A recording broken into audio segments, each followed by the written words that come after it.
Wow, जबरदस्त अशी मिठाई आज आपण प्रणिताज रेसिपीमध्ये बनवतो आहोत।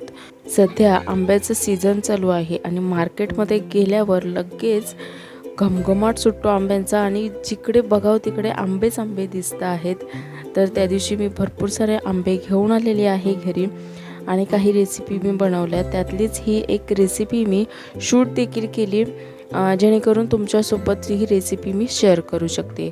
तर हे मी काय बनवलं आहे आज इथे, तर मँगो कोकोनट बर्फी बनवलेली आहे। आंबा आणि खोबऱ्यापासून ही बर्फी बनवलेली आहे। तर म्हटलं ही छान रेसिपी आहे, तुमच्यासोबत शेअर करूया। चला तर मग पटकन आपण आजच्या रेसिपीला सुरुवात करूया। पण त्याआधी यूट्यूबवर प्रणिताज रेसिपीला सबस्क्राईब करा। तर इथे मी मँगो कोकोनट बर्फी बनवण्यासाठी एक आंबा घेतलेला आहे। हापूसचा आहे, छान गोड असा आंबा आहे हा। तर सर्वात आधी हा आंबा आपण कट करून घेऊया। स्वच्छ धुवून घेतलेला आहे, थोडा वेळ पाण्यात ठेवून स्वच्छ धुवून घेतलेला आहे। त्यानंतर इथे मी कट करून घेते आणि याचा पल्प आहे तो मी काढून घेणार आहे। तर याच्या आधी मी एक रेसिपी अपलोड केलेली आहे, ती म्हणजे मँगो आईस्क्रीम। तर जर कोणी पाहिली नसेल तर नक्की पहा, लिंक मी डिस्क्रिप्शन बॉक्समध्ये देते आहे, नक्की जाऊन बघा, ती सुद्धा तुम्हाला रेसिपी आवडेल। खूप अप्रतिम असा आईस्क्रीम झालेला आहे। तर इथे मी मँगो पल्प काढून घेते, डायरेक्ट मिक्सरच्या भांड्यामध्येच काढून घेतलेला आहे, तुम्ही बघू शकता। तर या रेसिपीसाठी ना मला एक आंबा इनफ आहे। ओके, तर मिक्सरला आपण लावून घेऊया। तर इथे मिक्सर माझा लावून झालेला आहे, तुम्ही बघू शकता। मस्त अशी ही पेस्ट बनवून घेतलेली आहे।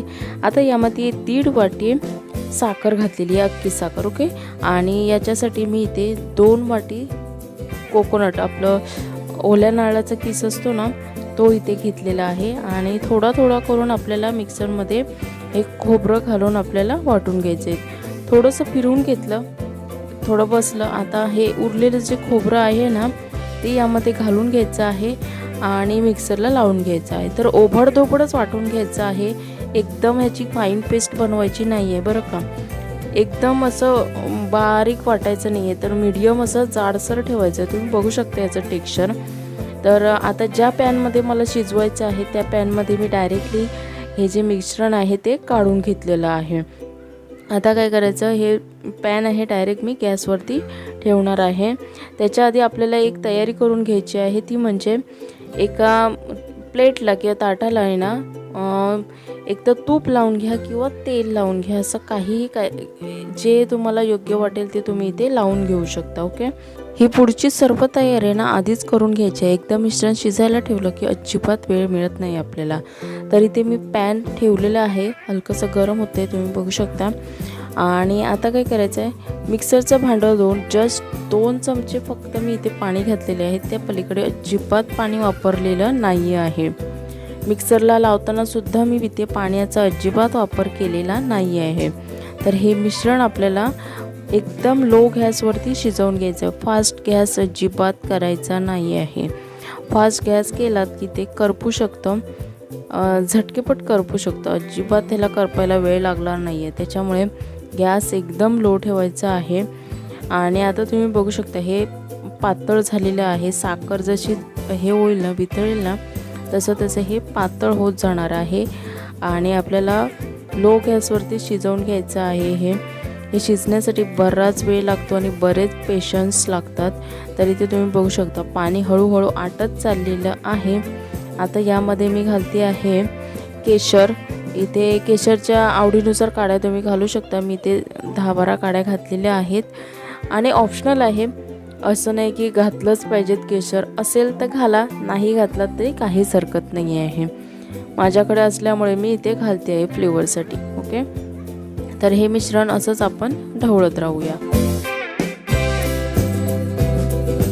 चला तर मग तुम्ही इथे बघू शकता मिश्रण हळूहळू घट्ट होत चाललेले आहे, शिजून तयार होत चाललेलं आहे। आता यामध्ये सर्वात शेवटी वेलची पावडर घालायची आहे आणि ढवळून घ्यायचं, पूर्णपणे मिक्स करून घ्यायचं आहे। शक्यतो काय आहे ना, स्टीलच्या कढईपेक्षा नॉनस्टिकची कढई किंवा पॅन वापरू शकता, त्यामध्ये अजिबात बाजूला चिटकत नाही। इथे थोडंसं चिपकत राहिलेलं आहे, तुम्ही बघू शकता।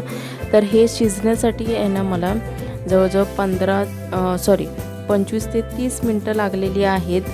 एकदम लो गॅसवरती मी शिजवून घेतलेलं आहे। आता हे शिजून तयार झालेलं आहे। पटकन आपण मगाशी जे तूप लावून घेतलेलं होतं ना प्लेटला, त्या प्लेटवरती काढून घ्यायचं आहे। आता इथून पुढची जी प्रोसेस आहे ती गरम असतानाच करायचं आहे, थंड व्हायला अजिबात हे द्यायचं नाही आहे। हे मिश्रण एकदा का थंड झालं की जसं आहे तसं घट्ट राहणार आहे, त्यामुळे फटाफट आपल्याला हे प्रोसेस करायची आहे। तर आता काय करायचं आहे, चमच्याने किंवा एक तांब्या घ्यायचा, त्याला खालून तेल तूप लावून घ्यायचं, किंवा सर्वात सोपा उपाय केळीचं पान घ्यायचं, त्याला तेल लावून घ्यायचं आणि वरून छान असं थापून घ्यायचं, म्हणजे याला एकसारखं करून घ्यायचं। मी इथे स्पॅच्युलानेच घेतलेलं आहे, बघू शकता छान प्लेन करून घेतलेलं आहे। तुम्ही तुमच्या आवडीनुसार मी कितीतरी ऑप्शन दिले तसं तुम्ही करू शकता। तरी ते ओलं असतानाच मी ते पिस्ताचे काप घालून घेतलेले आहेत, हे अगदी ऑप्शनल आहे, मी ते घातले आहेत माझ्याजवळ अवेलेबल होते म्हणून। तर एक काविलता घ्यायचा किंवा चाकू घ्यायचा मोठा, आणि त्याने अशी आपल्याला ज्या साईजमध्ये ही बर्फी बनवायची आहे त्या साईजमध्ये असे कट करून घ्यायचे आहेत। मी ते छोटे छोटे पीस करून घेतलेले आहेत, तुम्ही बघू शकता। आणि हे गरम गरम असतानाच लगेच आपल्याला कट मारून घ्यायचे आहेत। आता थंड होण्यासाठी साईडला मी जवळजवळ अर्धा ते पाऊण तास ठेवलेलं आहे, आणि त्यानंतर तुम्ही बघू शकता मस्त सुकलेली आहे, छान बर्फी आपली रेडी झालेली आहे। आणि बघू शकता अखंड अशी उचलली जाते, अजिबात कुठे या प्लेटला चिकटलेली नाही आहे। आहा, अशी छान बर्फी बनवून आपली तयार झालेली आहे। वा, अप्रतिम अशी बर्फी इथे बनून तयार झालेली आहे। मँगो कोकोनट बर्फी आहे, अप्रतिम लागते चवीला।